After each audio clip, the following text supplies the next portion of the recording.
खुदी को कर बुलंद इतना कि हर तकदीर से पहले खुदा बंदे से खुद पूछे, बता तेरी रजा क्या है।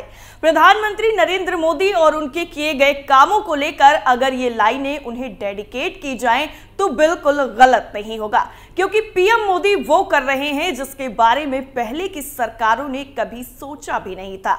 टेक्नोलॉजी से लेकर अखंड भारत के सपने को हर किसी ने साकार होते हुए देखा है, और किसने किया है वो हैं हमारे देश के प्रधानमंत्री नरेंद्र दामोदर दास मोदी। नमस्कार, मैं हूं आपके साथ साइमा और आप देख रहे हैं कैपिटल टीवी की स्पेशल स्टोरी, जिसमें आज हम आपको पीएम मोदी की उस एक कामयाबी से रूबरू करवाएंगे जिससे ये साबित होता है कि अगर इंसान चाहे तो क्या नहीं कर सकता है। तो चलिए बिना देरी के शुरुआत करते हैं और सबसे पहले आपको बताते हैं कि पीएम मोदी एक बार फिर से एक मंदिर का उद्घाटन करने जा रहे हैं। अब आप सोच रहे होंगे कि इसमें नया क्या है। अभी हाल ही में पीएम मोदी ने अयोध्या में भव्य राम मंदिर का उद्घाटन तो किया ही था, और कौन सा मंदिर का उद्घाटन करने अब प्रधानमंत्री नरेंद्र मोदी जा रहे हैं, तो सुनिए, ये मंदिर भारत में है ही नहीं, और जहां पर उद्घाटन करने जा रहे हैं पीएम मोदी वो एक इस्लामिक देश है। जी हां, पीएम मोदी भारत में नहीं बल्कि गल्फ कंट्री में मंदिर का उद्घाटन करने जा रहे हैं, जिसने पीएम मोदी की राजनयिक और विदेशी स्तर पर कूटनीति को एक बार फिर से साबित कर दिया है। दरअसल प्रधानमंत्री नरेंद्र मोदी 13 फरवरी से संयुक्त अरब अमीरात यानी यूएई की 2 दिनों की यात्रा पर हैं। इस यात्रा के दौरान वो राष्ट्रपति शेख मोहम्मद बिन जायद अल नाहयान के साथ विभिन्न विषयों पर चर्चा करेंगे और अबू धाबी में पहले हिंदू मंदिर का उद्घाटन भी करेंगे। विदेश मंत्रालय इस दौरे की घोषणा करते हुए कह चुका है कि ये 2015 के बाद से प्रधानमंत्री नरेंद्र मोदी की संयुक्त अरब अमीरात की 7वीं यात्रा होगी। पीएम मोदी और अल नाहयान दोनों देशों के बीच में रणनीतिक साझेदारी को और गहरा करने, बढ़ाने और मजबूत करने के तरीकों पर चर्चा करेंगे और आपसी हित के क्षेत्रीय और अंतर्राष्ट्रीय मुद्दों पर विचारों का आदान प्रदान भी करेंगे। पीएम मोदी ने पिछले महीने अयोध्या में राम मंदिर की प्राण प्रतिष्ठा के कार्यक्रम में हिस्सा लिया और अब वो मुस्लिम देश यूएई की राजधानी अबू धाबी में इसी हफ्ते में एक मंदिर का उद्घाटन करेंगे। विदेश मंत्रालय ने कहा कि प्रधानमंत्री संयुक्त अरब अमीरात के उपराष्ट्रपति, प्रधानमंत्री और रक्षा मंत्री शेख मोहम्मद बिन राशिद अल मखदूम से भी मुलाकात करेंगे। विदेश मंत्रालय ने एक बयान में कहा कि उनके निमंत्रण पर प्रधानमंत्री दुबई में आयोजित होने वाले वर्ल्ड गवर्नमेंट समिट 2024 में सम्मानित अतिथि के रूप में भाग लेंगे और शिखर सम्मेलन में एक विशेष संबोधन भी देंगे।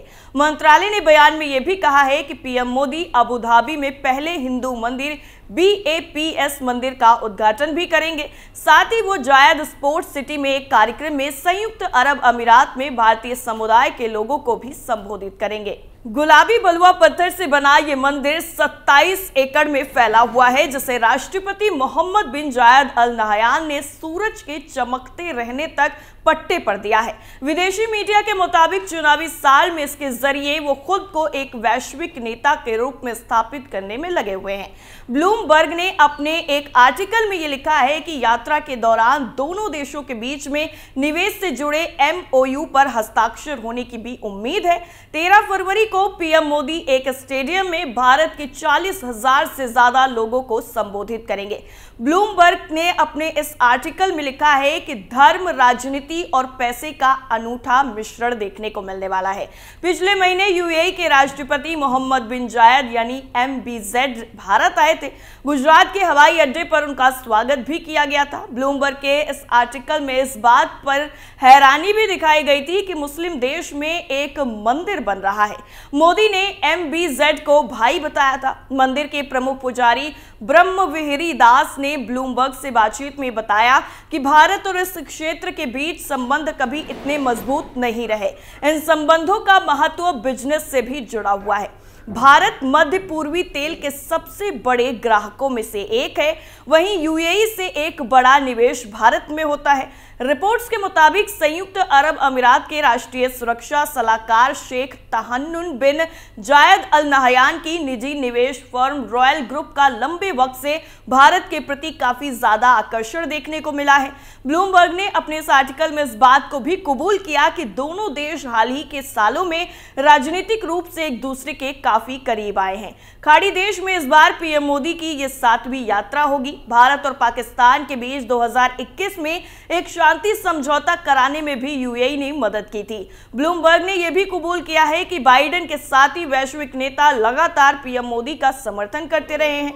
नई दिल्ली में एक रिटायर्ड ब्यूरोक्रेट थॉमस मैथ्यू ने बताया कि हाल ही के सालों में बने घनिष्ठ संबंधों से यूएई और भारत दोनों को आर्थिक और जियोपॉलिटिक्स के लिहाज से लाभ होगा। आधिकारिक आंकड़े के मुताबिक 2022-23 में लगभग 85 अरब अमेरिकी डॉलर के द्विपक्षीय व्यापार के साथ दोनों देश एक दूसरे के शीर्ष व्यापारिक साझेदारों में से एक हैं।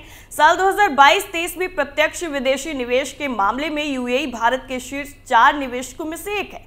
विदेश मंत्रालय ने कहा कि लगभग 35 लाख की आबादी वाला भारतीय समुदाय संयुक्त अरब अमीरात में सबसे बड़ा प्रवासी समूह है। अपने मेजबान देश के विकास में उनका सकारात्मक और सराहनीय योगदान हमारे उत्कृष्ट द्विपक्षीय जुड़ाव का एक महत्वपूर्ण आधार रहा है। अब चलिए आपको उस मंदिर की विशेषताओं के बारे में भी बताते हैं जिसे दूसरा राम मंदिर भी कहा जा रहा है। दरअसल ये मंदिर पश्चिम एशिया का पत्थरों से बना सबसे बड़ा मंदिर होगा। मीडिया रिपोर्ट्स के मुताबिक इसे बनाने में 700 करोड़ रुपए से ज्यादा की धनराशि खर्च हुई है।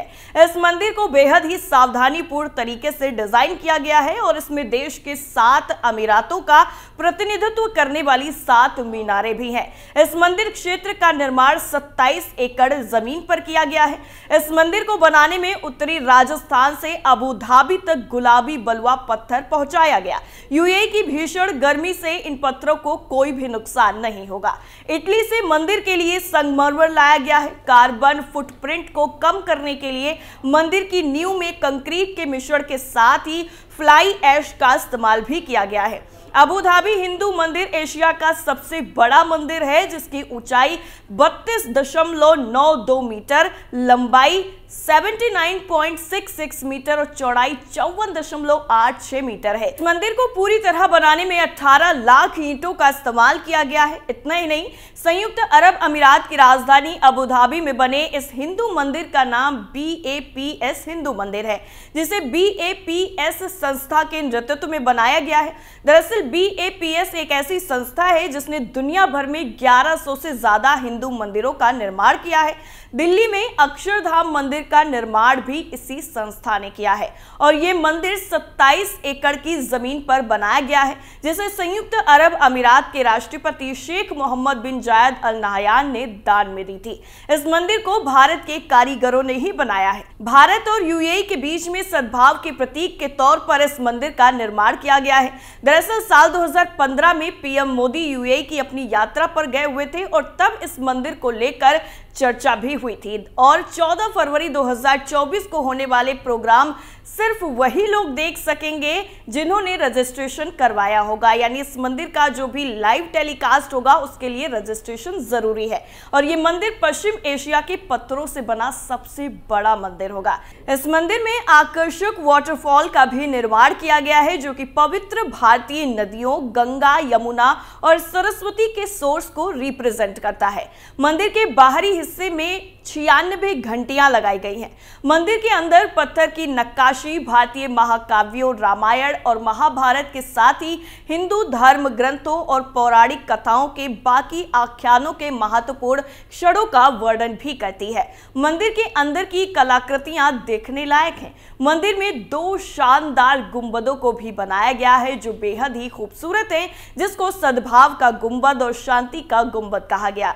इस मंदिर में स्वामी नारायण, राम सीता, कृष्ण और अय्यप्पन सहित भारत के विभिन्न हिस्सों का प्रतिनिधित्व करने वाले हिंदू देवी देवताओं को भी स्थापित किया जाएगा। इसमें 7 शिखरों को बनाया गया है, जिसके नीचे देवताओं की मूर्तियां स्थापित की जाएंगी।